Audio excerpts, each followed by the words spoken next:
Good morning, friends. Today is part 5 of the story of Gilgamesh and Enkidu, the great epic of the Mesopotamian era, which was about 6,000 years ago. In this part of the story, Enkidu has died and Gilgamesh is bereft, and he decides that he himself doesn't want to die. He doesn't want to die, and he doesn't want to go to the underworld, and he pledges to find immortality. And he remembers the story of Utnapishtim, and Utnapishtim is the figure that was the one who formed the historic ark in the time of the flood and saved the animals and himself and carried on the human race on earth. And so Gilgamesh recalls this legend, and he sets off to find Utnapishtim, and he knows where he lives, which is across the shore of paradise, beyond the garden of the gods and beyond the gate of the sun. And the gate of the sun is located in the mountains, the Mashtu Mountains, and they are where the sun sets every night, and there's a specific place there where the sun goes down, and that there is a gate. And so he sets out on an epic journey. He just leaves Uruk, and he takes nothing. He just goes off, and wild-eyed and sort of half crazy, and he walks and walks and walks and walks and walks and walks and walks, and he walks many, many miles across the plains and the wilderness, and finally he comes to the foothills of the mountains and climbs a tree to rest and sleeps and wakes up, and underneath is a pride of lions, 30 to 40 beautiful, tawny, golden lions playing, wrestling, just beautiful in the morning sunlight. And Gilgamesh is out of his head with misery, and he climbs down from the tree and he slaughters them all, and he takes some of the skins and makes them into clothing for himself, and ties one of the skins around his neck and leaves the paws on and ties it so it's hanging in front of his chin there on his chest. And if you see pictures of Gilgamesh in stone carvings from the time period, you'll often see he's wearing a lion pelt.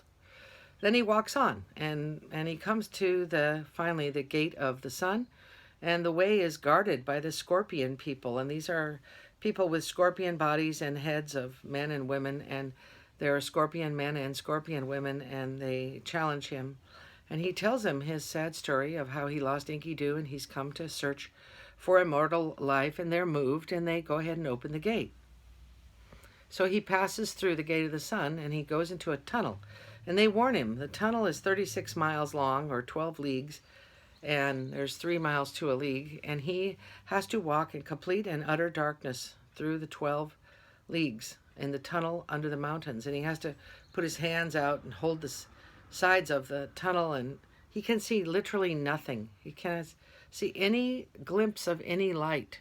It takes hours and hours for him to pass through the tunnel, and finally he comes out the other end. And when he comes out there, he walks into the garden of the gods, and the garden of the gods is completely made of jewels. Every flower, every leaf, every blade of grass, even the little drops of dew are little mini diamonds. Every jewel you can think of is just encrusted in this garden. And he walks through in kind of splendor, and then he sees beyond the garden there's a vineyard, and he can hear kind of a shore, his ocean waves. And he makes his way through the garden and out the other side, and there is a vineyard, and there is a hut, and there's a very large woman sitting skimming foam off a vat of boiling wine. She's making wine, and she's boiling the juice, and she's skimming not the fat, but the foam that comes up. And she's skimming this foam off to get a nice clear wine. And he talks to her and tells her what he's doing, and she becomes frightened of him, and she runs into her hut because he looks crazy by now. His hair is crazy. It's gone snow white. He is full of dirt and filthy. He hasn't bathed. He's looks like a madman, and she tries to shut the door, and he puts his foot and wedges it in between the door, and she squeezes his foot, and he's trying to talk to her through the crack in the door.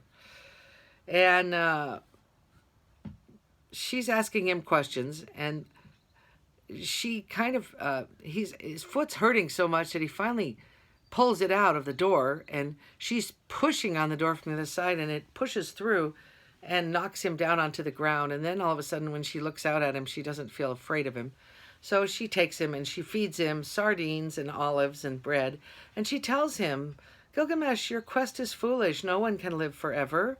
Go home, take a wife, have children, enjoy your day, drink wine, have sardines, because that's the point of life. We each get a certain period of time on the earth, and then we're done, and you should enjoy while it's happening. Well, he refuses. He says he has to cross this ocean and find Utnapishtim. And she tells him that that is the way, that beyond this shore of paradise, on the other side, there is where you can find this figure. But in between along the ocean there, in the middle of the ocean, is the river of death. And if you touch it or let it splash on you, you will die immediately. So he doesn't know how he's going to get across. And then she tells him about the ferryman. So he looks around on the shore and he sees there's a boat and there's the ferryman. And the ferryman is taking care of his boat. He's messing around with the steering and the sails and the gear. And Gilgamesh is in such a state, he rushes up and he just breaks up part of the boat. He just tears it apart. He breaks up the steering gear. He tears off the rudder. He destroys part of the hull at the front. And meanwhile, the ferryman is watching him, and finally Gilgamesh stops and says, "You have to take me across there to Utnapishtim." And the ferryman said, "Well, I could, but you just destroyed the steering gear and the rudder, so I can't sail my boat." And he says, "Well, there must be some way. I need to get there." And he tells him his story, and the ferryman feels sorry for him. So he says, "Okay, you go up to the forest and cut 12 poles, slim poles, and make sure that the ends fit into each other like this." So Gilgamesh does that, and he goes up and cuts the 12 poles, brings them down, and by then the ferryman has kind of patched together the hole in the hull, and they set out. And what they have to do is they have to punt. To punt means to take the pole and push the boat across the water. So first they push as far as they can with the first one, then they connect the second one, and then they have deeper water and they push the boat, and then they get to the third, the fourth, and so on. They finally get to the 12th piece of wood, and they're in the middle of the river of death, and it's pretty terrifying. And Gilgamesh is pushing these 12 rods stuck together, but they're not reaching the bottom. And so the ferryman says, "All is lost. We didn't make the pieces long enough. We're going to drift down the river of death into the underworld." And Gilgamesh thinks, well, I have to do something. So he notices the mast in the boat is a tall pole, and he says, "I'm going to cut down the mast." And then the ferryman says, "Well, how shall we sail? We won't be able to sail." And Gilgamesh says, "I will be the mast." And so he cuts down the mast, shapes the end, sticks it on as the 13th pole, and they make it across the river of death and to the other side. Now, when they come to the side, they see on this land there is a very old man lying in a hammock, and his wife is next to him. And the ferryman says, "There he is. Utnapishtim is there." So Gilgamesh gets off, and he goes over to talk to this old couple, and he tells them his story. And he says to this figure, "How is it you achieved immortality?" And then Utnapishtim tells him about being the Noah of the ark. That's the same story. He built a cube. He put the animals.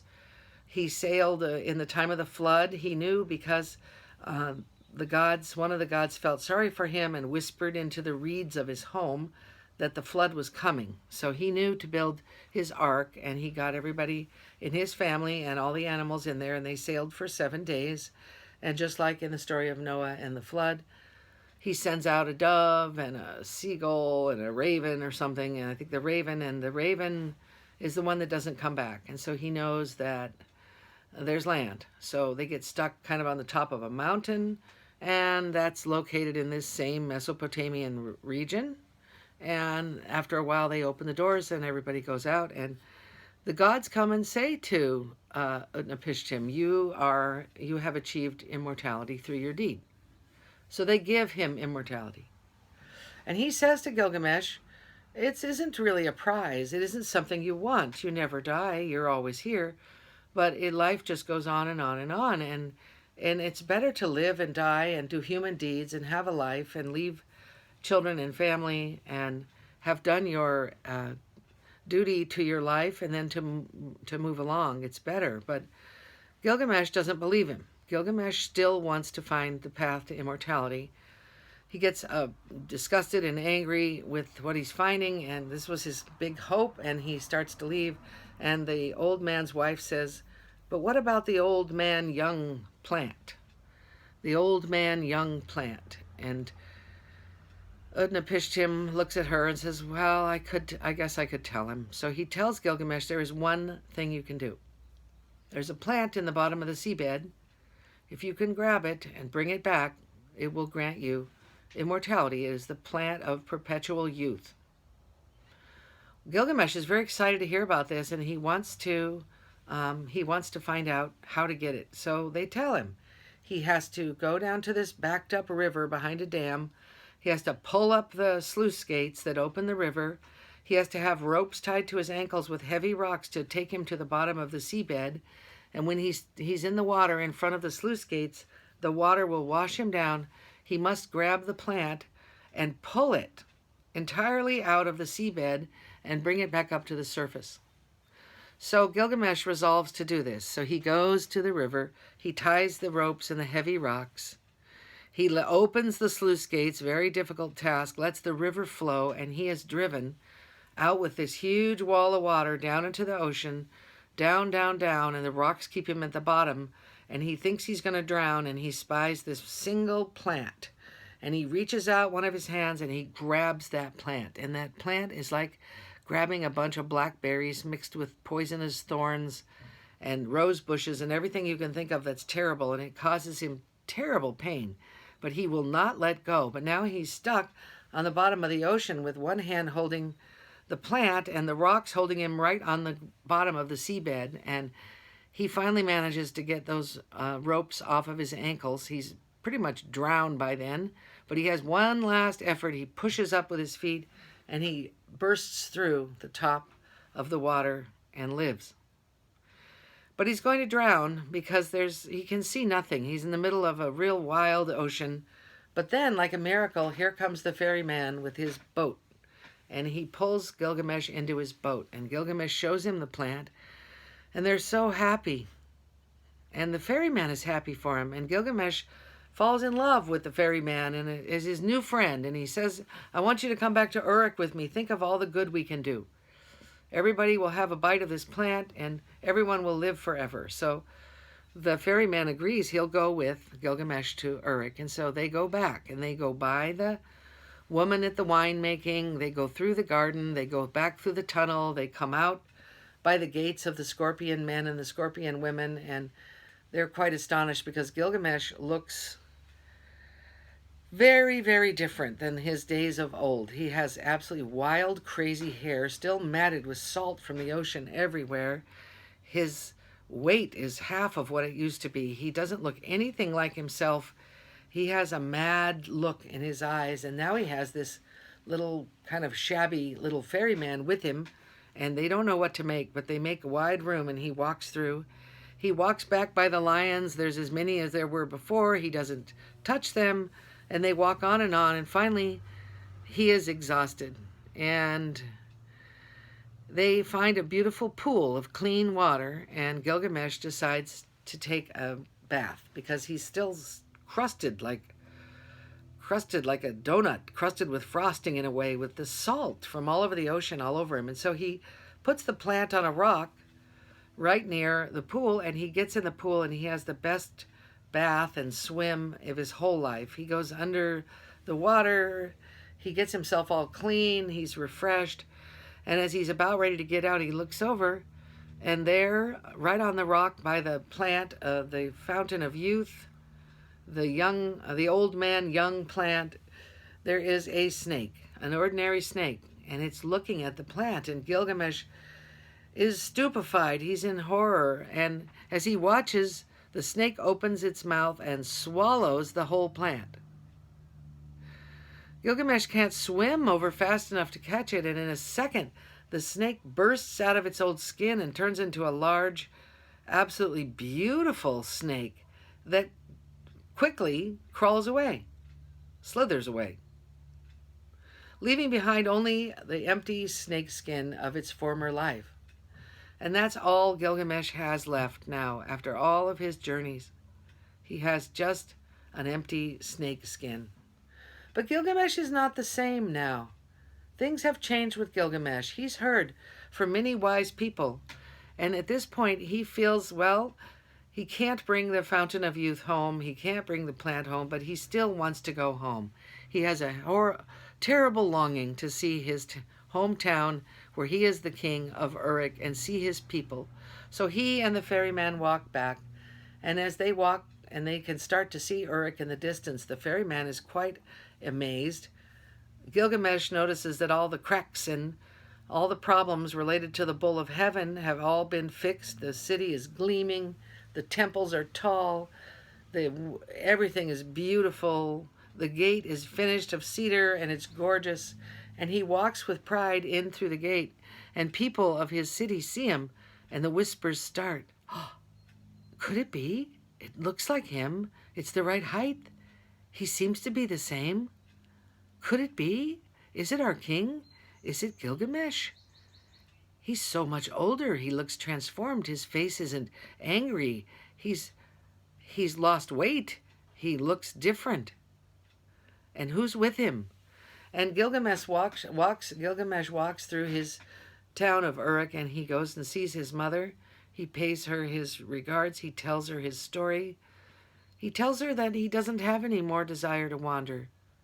He tells her he found the answer to many things on his journeys, and he has no more thirst for war or wandering or destruction. Or what he wants to do is to create a family and live in peace in his beautiful city, and that is exactly what he does. His carvings are made of his life. He has a son, at least one, maybe more. He has a family, a wife, many children probably, and in the end, his advisors, when he's an older man, they bring him the 12 tablets they've carved of his life. And the last tablet is blank, and he says, where are the deeds for the final tablet? And they said, sire, that's the tablet for your funeral. And he's content, and he said, that's good. The 12th shall be after when I die and when you make my funeral, then you can carve this last tablet, and I shall have had a satisfied life. That's our story. I hope you enjoyed it. There's something wonderful about telling a story again that was written so many thousands of years ago. It's a privilege and it's an honor, and I hope you enjoyed this story. I had to tell it rather quickly. The online format here is a little different than live telling, but I hope you made it through all 5 parts, and I hope you will let me know if you liked it. Thank you very much, and goodbye.